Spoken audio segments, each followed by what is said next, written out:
pololeando o no, con inquietudes vocacionales profundas o no, me da lo mismo. El Juan que tú decías, Miriam, tiene toda la razón. Puede tener una vocación matrimonial, puede tener una vocación sacerdotal, puede tener una vocación, lo que sea. Hay una cuestión muy metida en todo, en la juventud y también en los grandes, que ser cristiano es adherir a una doctrina, a una serie de mandamientos, a una filosofía, incluso a una teología, un estudio sobre Dios. Y el Papa Benedicto, en la primera encíclica que él escribió, y después al Papa Francisco le ha encantado y lo ha usado en cuanto documento ha podido, nos sale un poco como a corregir esta cuestión. Porque ser cristiano no es simplemente creer en una serie de dogmas, que está bien, que hay que creerlo, o adherirse a ellos.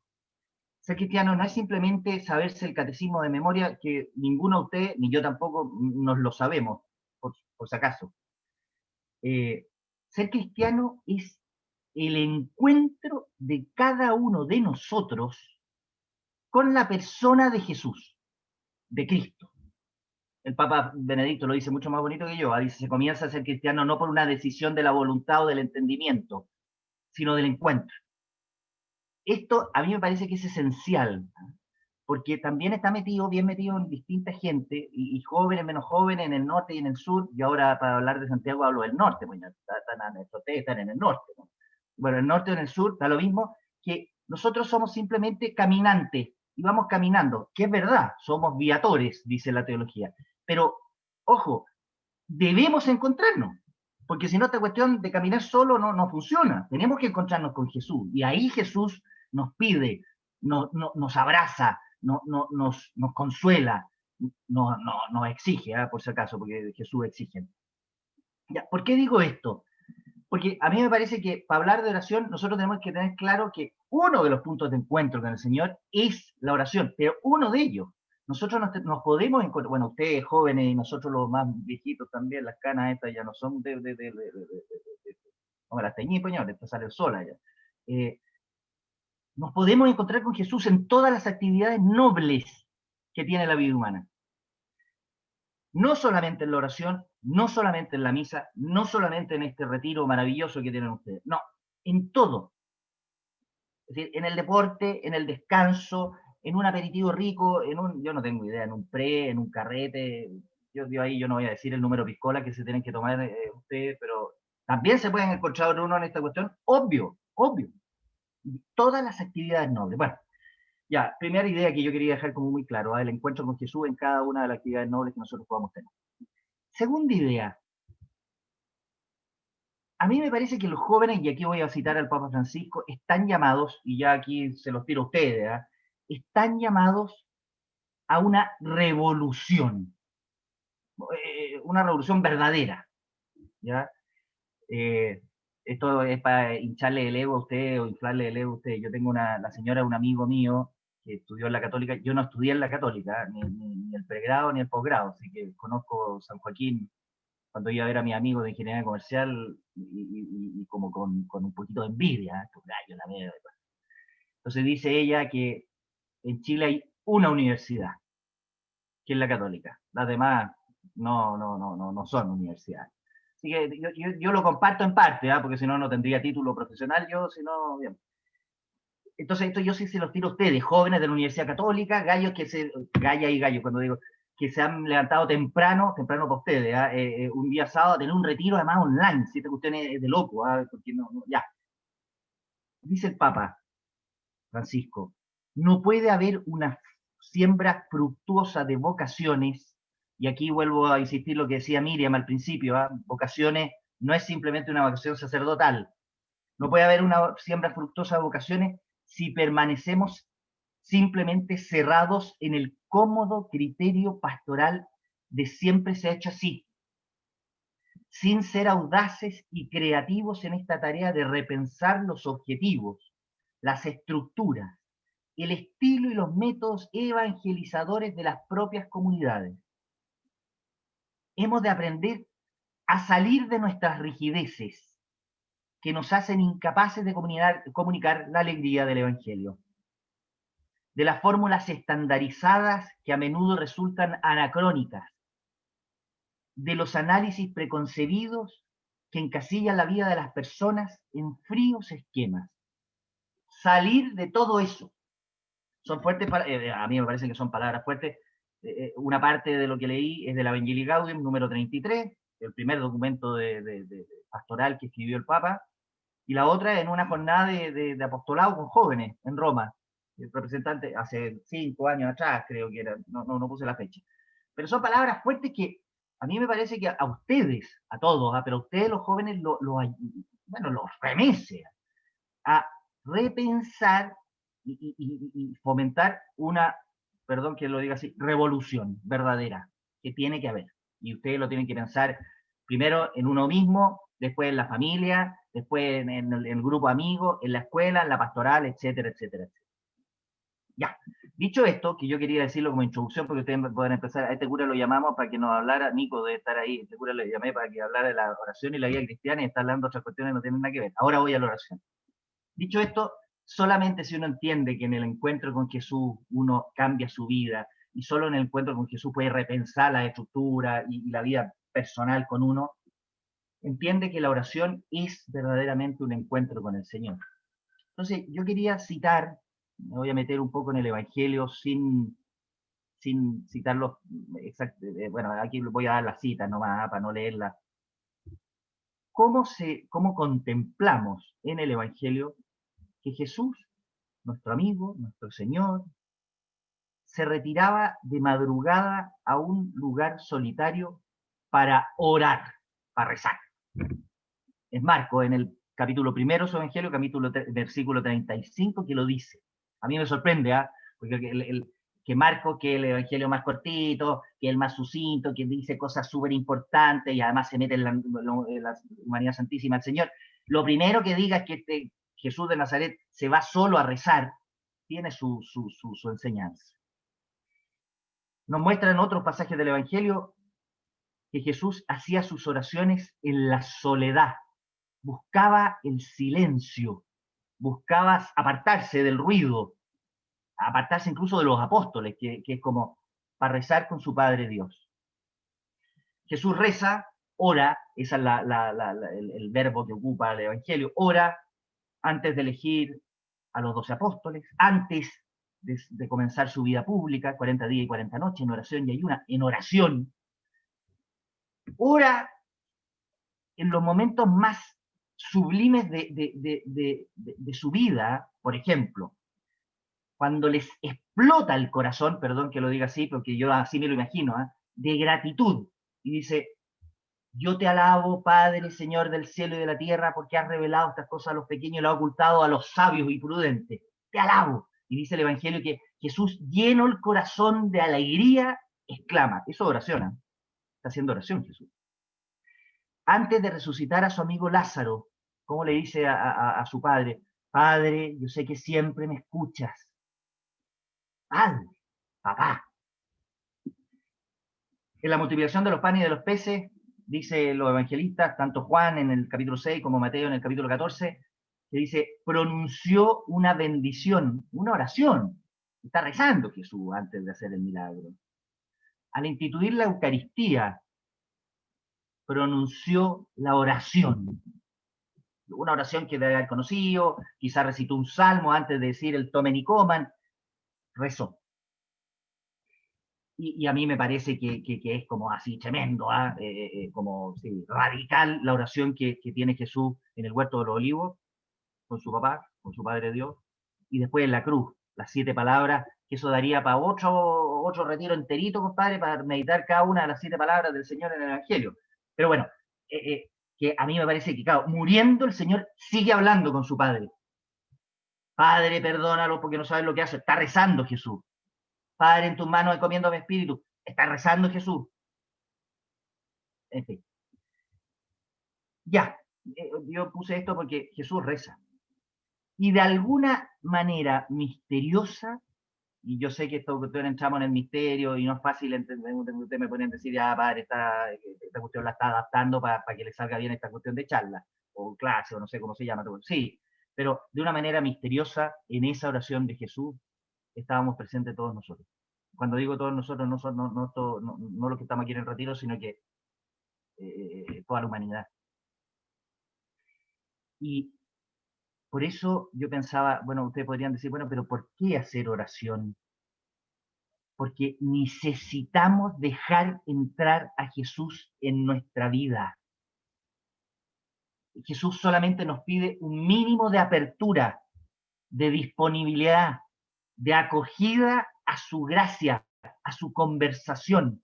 Hay un salmo que dice, si escucha la voz del Señor, no endurezcan su corazón. Quizá les suena. Bueno, si el Señor nos está hablando constantemente, a través de la Escritura, a través del papá, de la mamá, de un hermano, de una hermana, a través de una lectura del Evangelio, de la mismo, a través de un amigo, a través de un ramo que tenemos medio fregado. Jesús no habla, o un ramo que tenemos pasado ya, no tengo idea cómo están de ramos ustedes en esta época, pero Jesús nos habla de verdad. Abramos el corazón, porque solamente así podremos hacer verdadera oración. Entonces, yo aquí, claro, estamos en el siglo XXI, yo perdón, yo estoy ya ¿cómo se llama? Una apertura de corazón mía. Ayer yo comí con unos papás del colegio donde yo trabajo, en realidad más que sí comí, pero fui a darle, es decir, a recibir la primera confesión, a confesar por primera vez a uno de sus hijos que estaba enfermo cuando correspondía. Yo le dije, oye, vamos a la casa porque me queda al lado. Fui a la casa, confesé al cabro chico y después me quedé comiendo. Los cabros son de otra, los papás son de otra generación, tienen 32 años, yo ya tengo 45, y son millennials, totalmente millennials.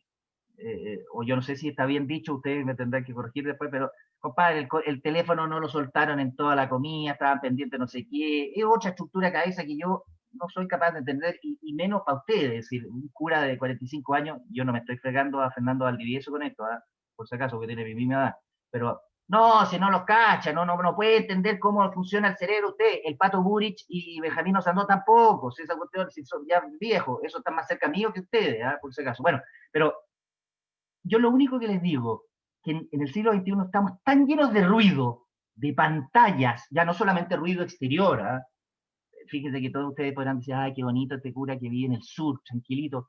Padre, tengo mi pieza que es más ruidosa, los curados que salen por un lado, los camiones que pasan por otro, al final como para andar con audífonos para dormir. Bueno, ruido, ruido de fuera y ruido de dentro.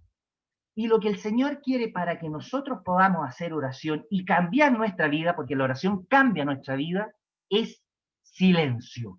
Silencio.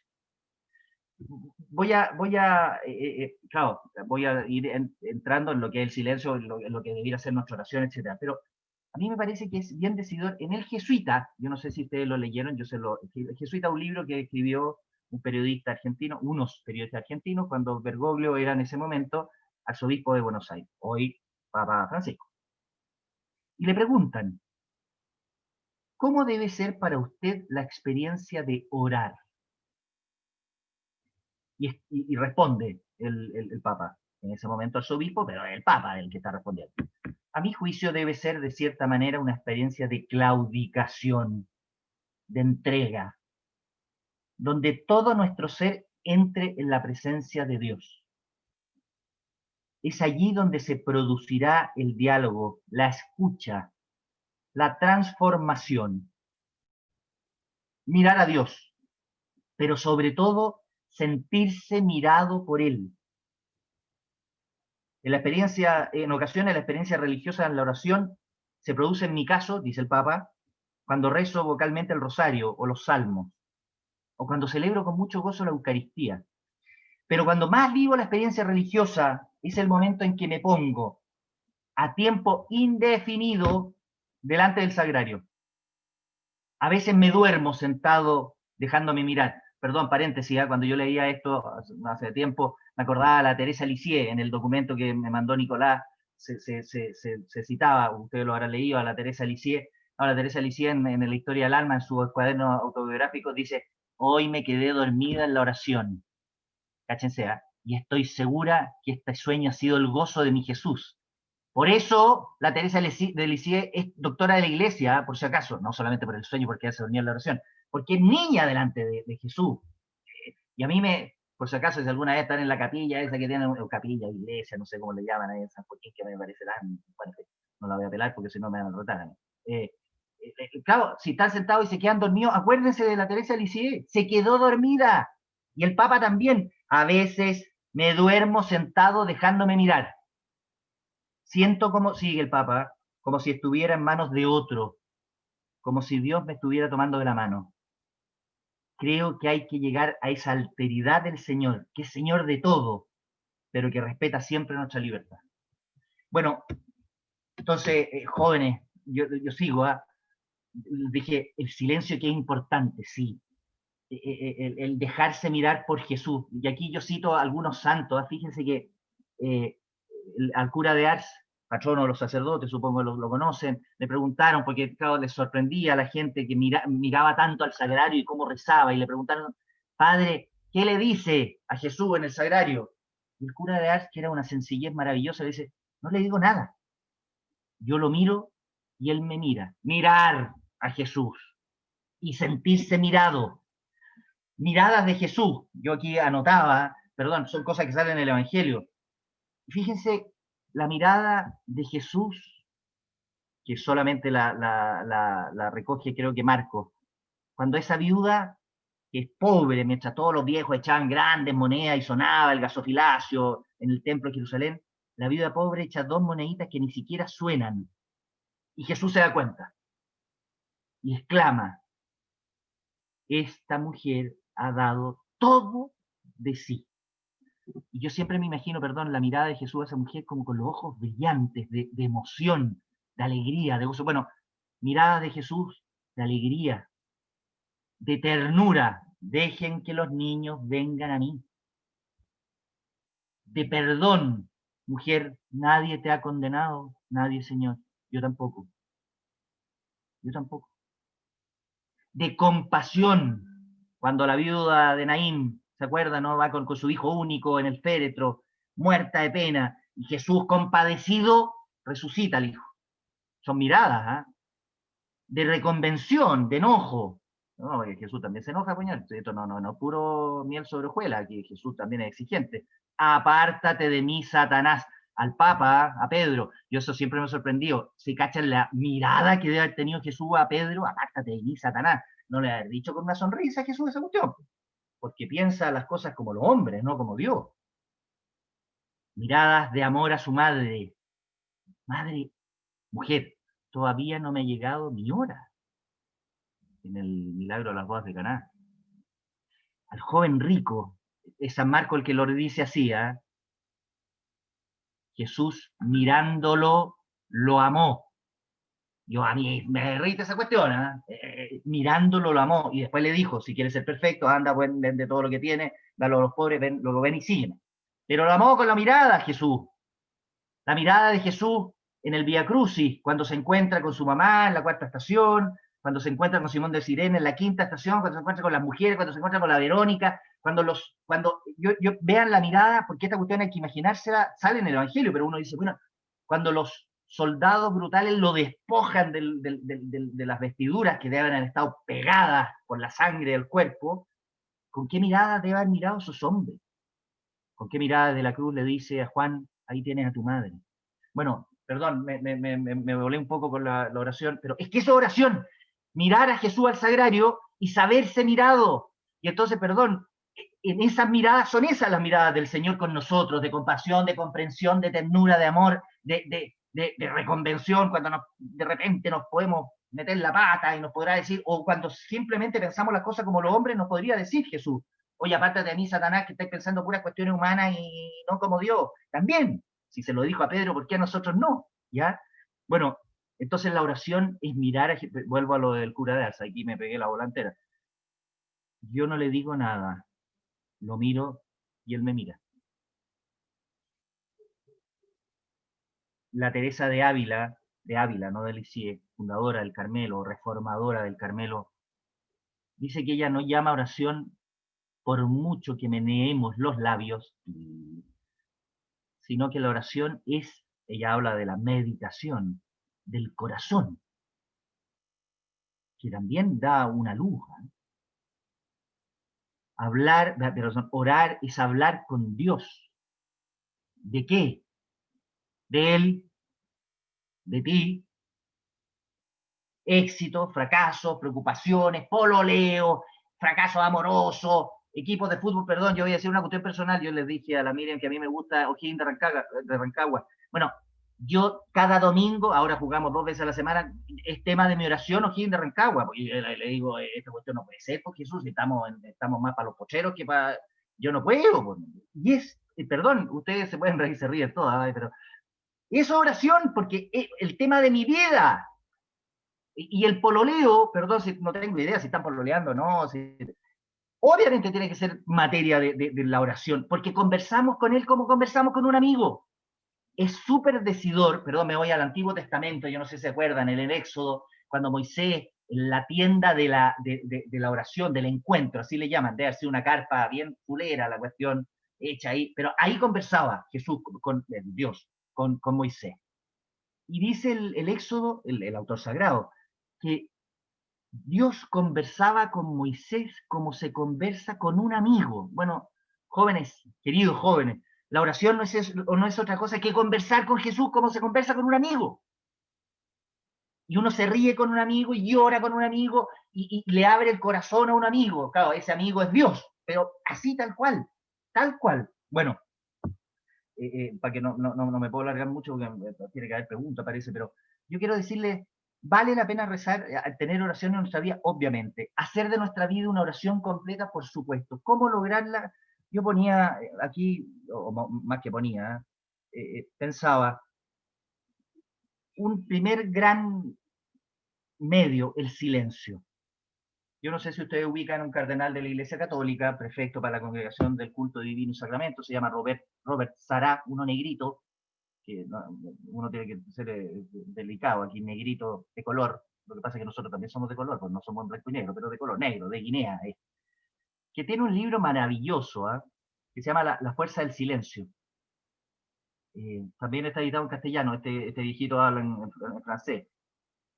Y dice una cuestión que a mí y yo bueno, a mí me llama mucho la atención y me cuesta también vivirlo, por si acaso. Dice, los sentimientos que brotan de un corazón silencioso se expresan en la armonía y el silencio.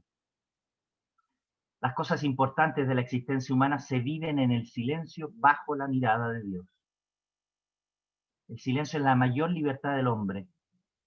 Ninguna dictadura, ninguna guerra, ninguna barbarie puede privar de este tesoro divino. Y pone de ejemplo, ¿se acuerdan? Cuando Dios le pide a Salomón, le dice a Salomón, pídeme lo que quieras. Y Salomón dice, dame, Señor, un corazón que escuche.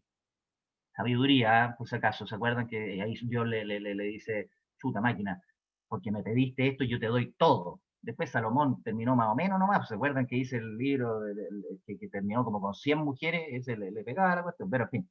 Entonces, en el silencio, necesitamos silencio para rezar. Necesitamos recogimiento. El alma, que también se agita, también se agita. El alma necesita calma para rezar. Ojo, no solamente para escuchar a Dios. Teresa de Ávila, esto lo cuenta en el libro de su vida, que Dios le dice, en algún momento, ella le dice al Señor, le habla tanto, tiene tantas locuciones, le hablaba a Dios, que de repente la Teresa medio enojada, esa mujer tenía un carácter firme, así que los hombres cuando tengan pololas con carácter firme, acuérdense de la Teresa Ávila, les aseguro que no es fuerte, le dice a Jesús, oye, ya, háblale a los demás, no a mí tanto. Y entonces escucha dentro, Teresa, yo les hablo, pero los hombres arman, esto está en el castellano antiguo, sí, arman tanto ruido que no me escuchan. Si Teresa de Ávila estuviera hoy en día aquí entre nosotros, ¿qué haría la Tendalá? Porque nosotros armamos más ruido que hace 5 siglos. Si nosotros no sabemos estar sin estas cuestiones. Bueno, no sé, yo quizá uno tiene Instagram, la Miriam dijo, yo tuve que abrir esta cuestión, yo no tengo idea cómo me hacen los videos, yo me grabo en un teléfono y después... Pero claro, yo estoy preocupado, cuántas reproducciones tiene mi video, me comparo con otros curas, ¿cachai? Si somos igual de miserables que los demás. Entonces, y uno dice, bueno, es que eso no es silencio. Silencio para escuchar a Dios. Ya, y por último, y así termino, Ustedes podrían decir, bueno, padre, pero ¿cómo rezar? Hay como orar, ¿no? La oración y la vida cristiana. Hay tantas formas de orar como personas hay aquí y en el mundo entero. Con sencillez, como se conversa con un amigo, mirarle, mirar a Jesús, contarle nuestra vida, nuestro trabajo, nuestra alegría, nuestras penas, nuestro cansancio, nuestras reacciones, nuestras tentaciones, hablarle, vaciarle el alma, primera cosa. Y después, escucharlo. Si escuchan la voz del Señor, no endurezcan el corazón.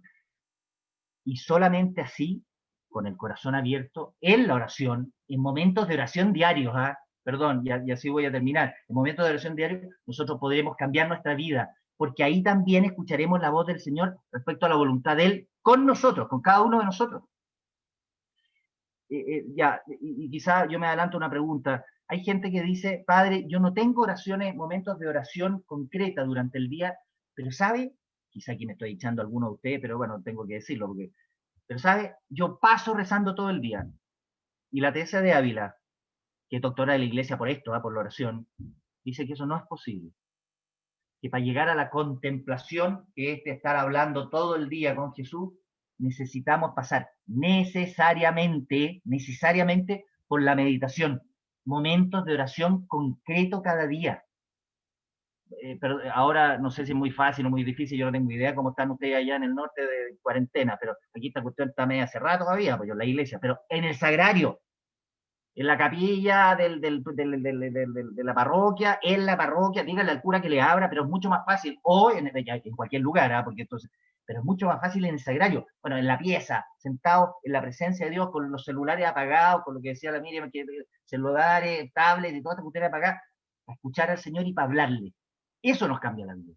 Y entonces, que eso es puro esfuerzo, un día y otro, de repente Jesús nos toma y nos da esta oración maravillosa que es la contemplación.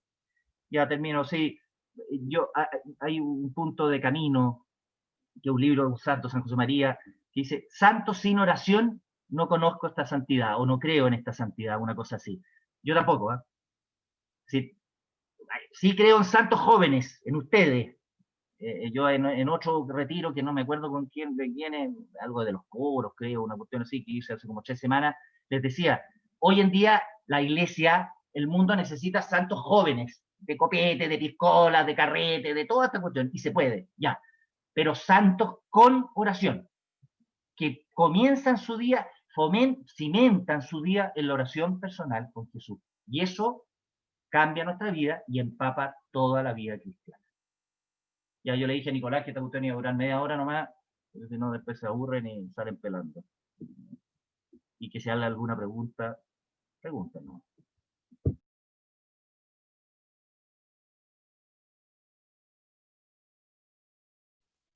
Bueno, antes de dar paso a esta ronda de preguntas, aprovechar de agradecerle a usted, padre, por haber estado con nosotros esta mañana, por habernos dado este hermoso testimonio sobre lo que es la oración. Y efectivamente, si alguna persona tiene alguna pregunta que quiera hacer, puede abrir el micrófono. En caso de que tenga problemas de conectividad u otra, nos puede escribir a cualquier miembro del consejo, Juan Pablo, Yael, Sergio Mims o a mí, para que la recibamos en voz alta. Partiendo de esta ronda, padre, si es que no le molesta, a mí me gustaría hacerle una pequeña pregunta. Más que nada buscar un tip, un consejo. Nosotros en el mundo actual estamos plagados de muchos objetos electrónicos que distraen nuestra mente, tenemos varias preocupaciones, tanto en área doméstica, universitaria u otra. ¿Cómo vamos a hacer de cierta manera para callar todo este ruido en el alma? ¿Cómo podemos llegar efectivamente a una meditación? ¿Tiene algún consejo al mundo joven actual? Yo sabía que pienso sobre todo en lo que alguna vez contaban de Juan Pablo II. Yo aquí, por eso, todas estas cuestiones, aquí se me cae el carnet, ¿cachai? Mi papá de juventud es Juan Pablo II, ¿cachai? A mí, yo nací con Juan Pablo II, aunque nací un poquito antes, y viví toda mi vida con Juan Pablo II, y tuve la suerte de cuando murió yo estaba en Roma, entonces para mí, bueno, cuenta que Juan Pablo II pese a todas las dificultades que tenía, ya no solamente por caminar en los últimos tiempos, cuando estaba bien físicamente hablando, muchas veces al día partía a la capilla privada que tenía muy cerquita de su pieza.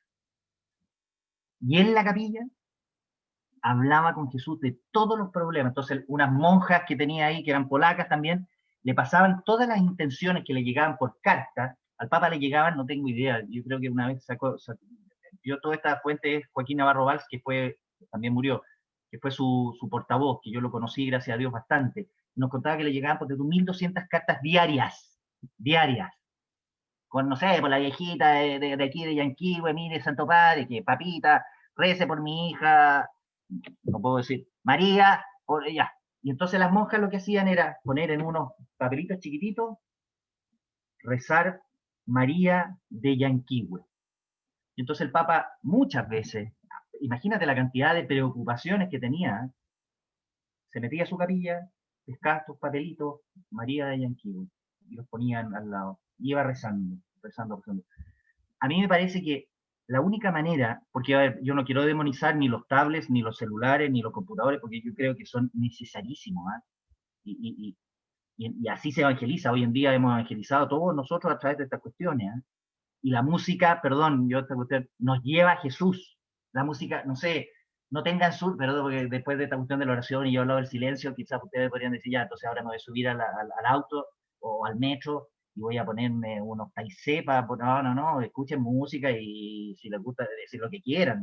La música popular también ayuda al alma para tirarla para arriba, ¿eh? No sé, yo me subo al auto para ir a Puerto Varas todos los días, a mí me gusta mucho Coldplay, y pongo Coldplay, los conciertos de Coldplay, los viejos, los antiguos, me gusta mucho Ratch, y también, ya, y después otra vez rezo el rosario, y voy, pero entonces yo creo que necesitamos todos minutos de oración solo para Jesús, en la tranquilidad para mí es muy fácil porque tengo una capilla aquí arriba, de mi capilla, en la tranquilidad cuando vuelvan a San Joaquín, allá por el 2025, cuando se acá esta cuestión, en la iglesia, ¿cachai? En la tranquilidad de tu pieza, pero con los celulares y los tablets guardados guardados, ¿se entiende?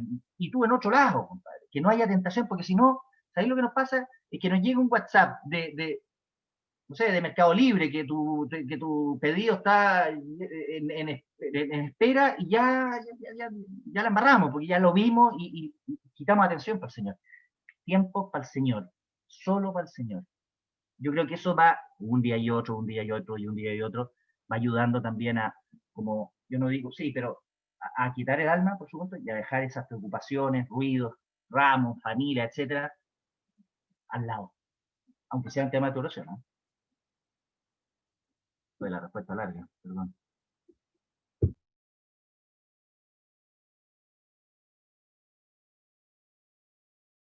Yo tengo una pregunta igual.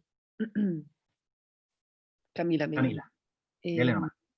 Mi pregunta es que muchas veces el silencio no es como un silencio exterior, sino como interior, como que uno llega a la oración con demasiadas preocupaciones, demasiadas cosas como que uno quiere resolver, y entonces como que uno no reposa en la oración, no está como la mente como un engranaje, por así decirlo, que no para de pensar.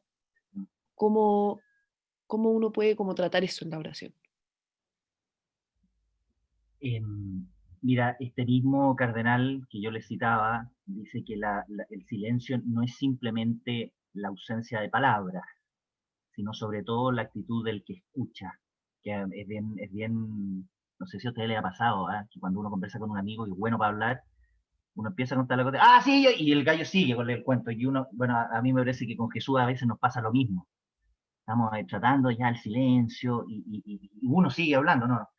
Entonces, Camila, yo creo que aquí no hay una receta, ¿eh? No hay receta para el silencio, no solamente exterior, sino interior, que a mí me parece que es el que más cuesta. No hay una receta, o yo no la tengo. No hay cosas psicológicas, ni menos, perdón, aquí yo no quiero echar a nadie de filosofías orientales que nos ayuden a la respiración, esa cuestión no. Nosotros tenemos que buscar en nuestro interior. La Benedicta Teresa de la Cruz, Santa Edith Stein, que es una santa carmelita judía que la martirizaron para los judíos, ella dice que uno tiene que llegar a la oración al fondo del alma, porque ahí hay silencio y solo nos encontramos nosotros con Jesús. Perdón, yo voy a decir una cuestión mía, a mí me cuesta mucho, ¿eh? Yo trato de rezar todos los días, y aquí cada uno haga lo que quiera. Me acuerdo mucho de la Teresa de, perdón, me cuesta mucho, y lo que trato de hacer es llegar a la capilla, y antes de empezar mi oración, sentarme, aquietarme yo, y yo estoy seguro que así se aquieta el alma, y decirle, Señor, voy a empezar a rezar. Bueno, ya estoy rezando.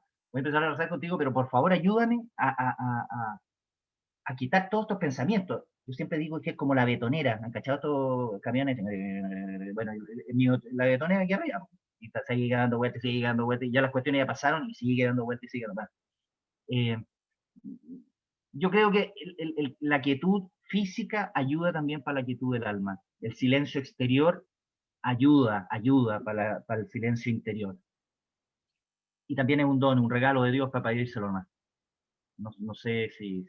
Ah, perdón, esto a propósito de los tiempos de oración. Yo no sé si saben la anécdota, a mí me parece que es súper decidora. La Teresa Calcuta, Santa Teresa Calcuta, cuando empezó su fundación de las misioneras de la caridad, en sus constituciones puso que las monjas suyas tenían que rezar media hora en la mañana y media hora en la tarde ante Jesús sacramentado. Yo no sé si sabían eso. ¿Sabían?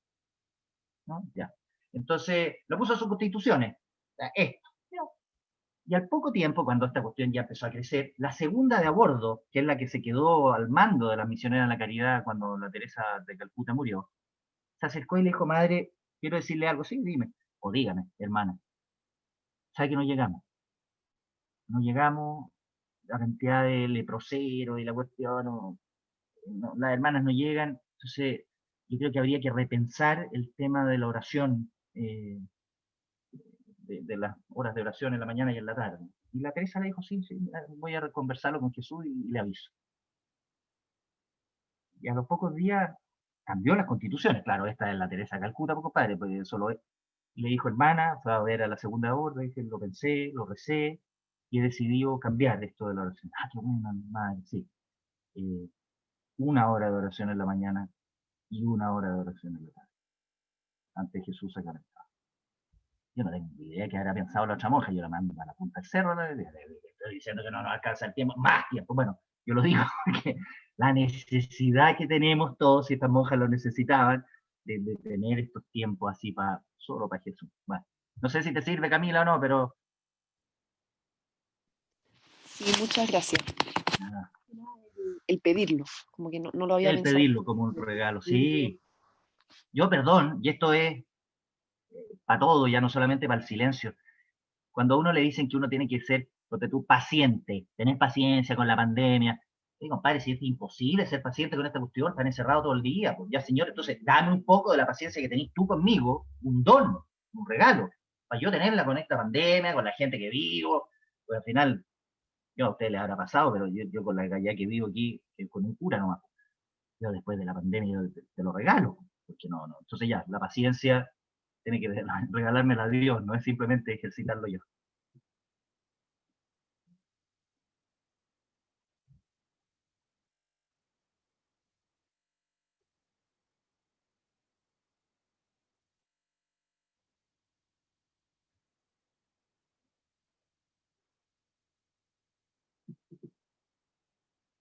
Nada más. Nada más parece. Aprovechando que tenemos tiempo, ¿alcanzamos la segunda pregunta? Te salió inquieto en el que usé. No, de todas maneras.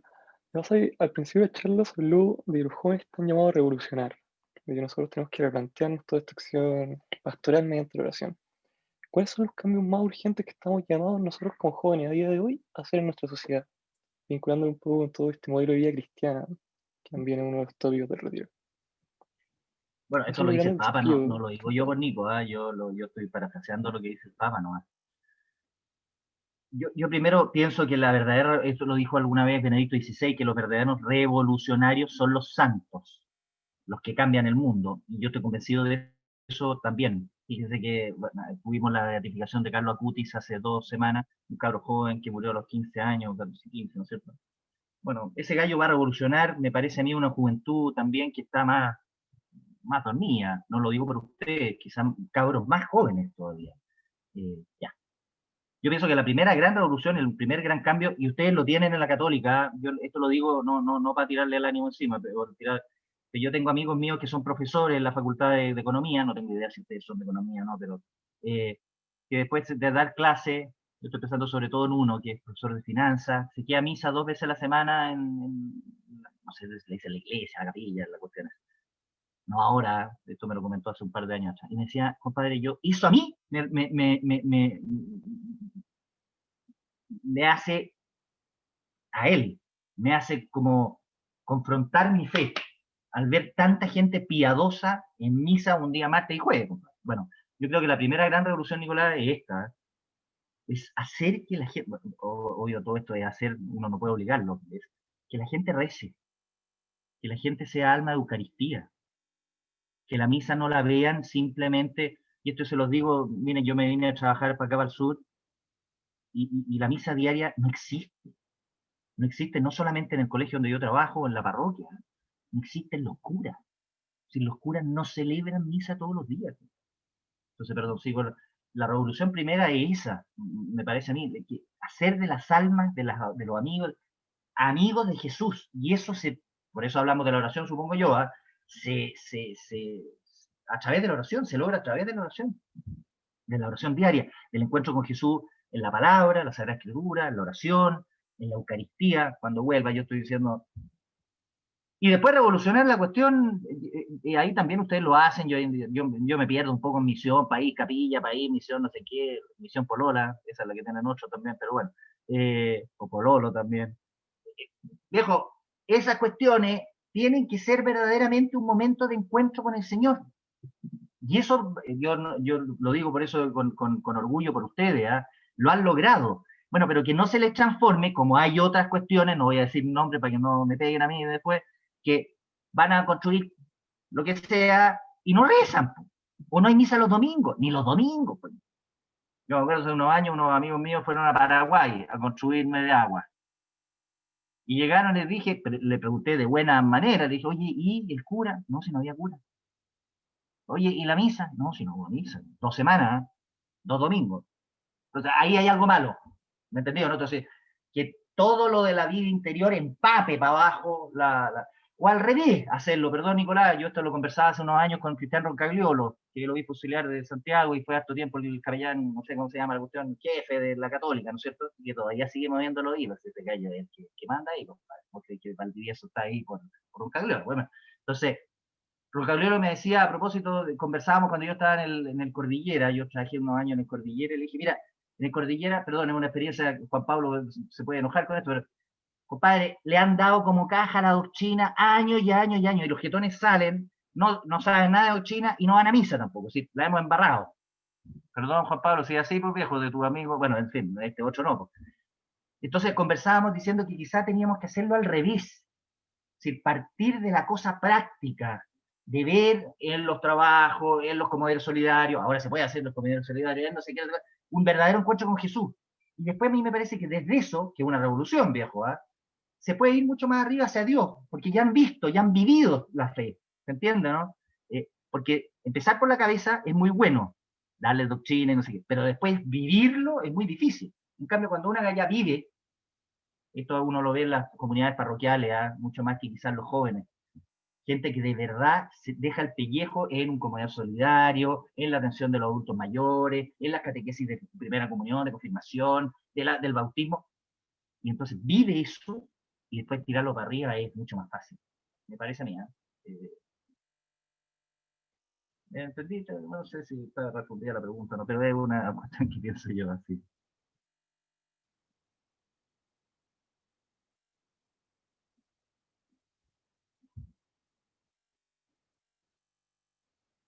Estamos listos entonces, ¿no? ¿Sí? Oye, muchas gracias a todos por escucharme.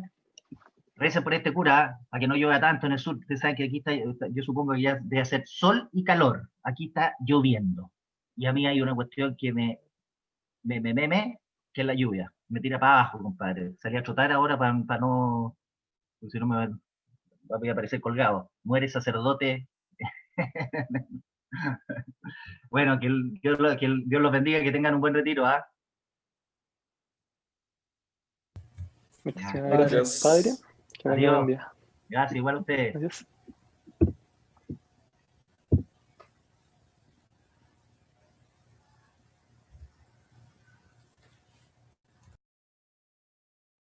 Bueno, en estos minutos vamos a tener un pequeño break. Van a ser solamente 10 minutos, nos volvemos a encontrar a 11:10. Ojalá que todos puedan de cierta manera reflexionar un poco las palabras que nos dio el padre Juan Manuel Para.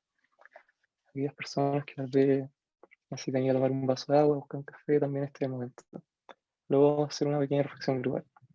Así que nos vemos a ti.